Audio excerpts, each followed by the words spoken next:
ازيكم عاملين ايه؟ يا رب تبقوا كويسين وبخير ان شاء الله. النهارده حلقه جديده من حلقاتنا في انا والمشاعر.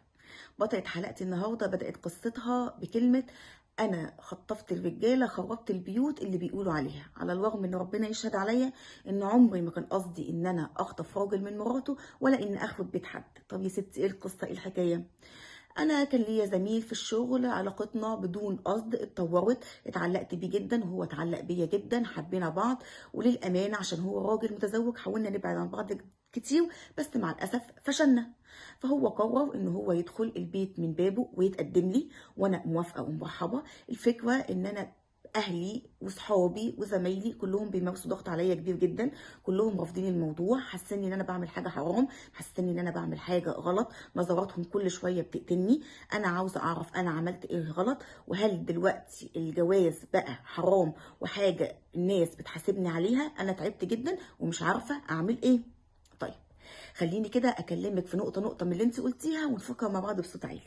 اول حاجه، انا خطفت الرجاله؟ لا، مفيش حاجه، مفيش حد بيخطف حد. تمام. خطفت الرجاله ديت عشان احنا في مجتمع ذكوري، ودايما الست بتبقى الضلع الاضعف في المعادله، فبيشيلوها الليله.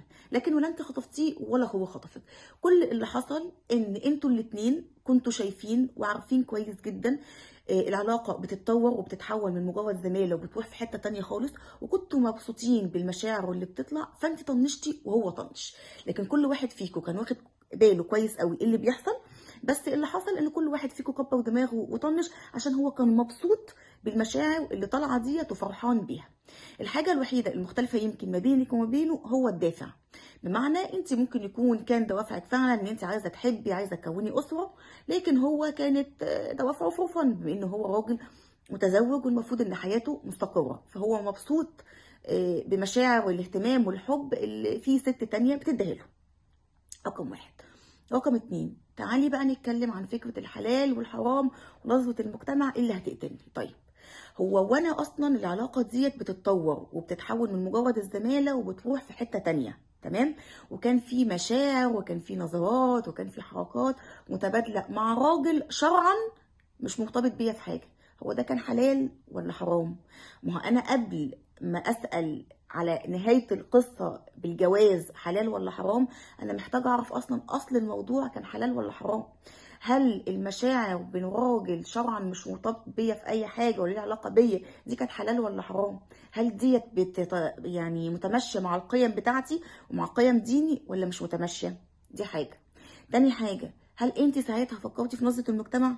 هل انت ساعتها فكرتي المجتمع واصحابك وزمايلك واهلك هيقبلوا العلاقة ديت ولا لأ؟ طالما انا ما فكرتش في الموضوع دوت في الاول، يبقى مش من المنطق ان انا افكر فيه دلوقتي، وللامانه ده مش مشكله. تعالي اقول لك بقى انت محتاجه تفكري في ايه، ومحتاجه تعملي فوكس على ايه، ومحتاجه تفكري ازاي في المرحله اللي انت داخله عليها. طيب، انت دلوقتي اخترتي ان انت تكملي حياتك مع راجل متزوج، تمام. طيب، اول حاجه، هل انت مستعده ان انت تستحملي كل الضغوط اللي هتمارس عليكي علشان انت واخده راجل متزوج؟ هتقبلي بنص زوج، بنص اهتمام، بنص كل حاجه، حب في حد تاني مشاركك في كل حاجه في كل حاجه في كل حاجه؟ هل الراجل دوت يستاهل التضحيه دي؟ هل انت حاسه ان انت هتلاقي معاه حب وحنان وامان وكل حاجه تخليكي تقدري تتحملي؟ طيب، ده رقم واحد. رقم اتنين، تخيلي كده، حطي سيناريو لو هو في يوم من الايام كفة الاولانية ديت وجهت تاني وكفتها تقلت وبدأ يميل ليها والعيال والحياته القديمة، لان خلي بالك انت في حلاوة البدايات. هل ساعتها انت هتتقبلي حاجة زي دي وهتبقي عادي ما عندكيش مشكلة، ولا ساعتها الغيرة هتبقى هي سيدة الموقف؟ رقم ثلاثة، لو فكر في يوم من الايام ان هو يتجوز عليكي، ما هو اللي يتجوز التانية يتجوز التالتة يتجوز الرابعة، مش هتفرق في حاجة. ساعتها انت هتعملي ايه؟ هتحسي بايه؟ الغيره اللي هيسيطر عليكي، ولا تبقي حكيمه وعاقله وتقولي عادي، ما هو طالما انا تقبلت ان ابقى زوجه التانية فعادي ان هو يتجوز التالتة؟ دي كلها اسئله محتاجه ان انت تقعدي مع نفسك وتفكري فيها عشان تشوفي فعلا انت اختيارك مناسب ليكي، هتقدري تتعاملي مع الاختيار دوت ولا لا الموضوع هيبقى صعب عليكي. اشوفكم في حلقه جايه ان شاء الله.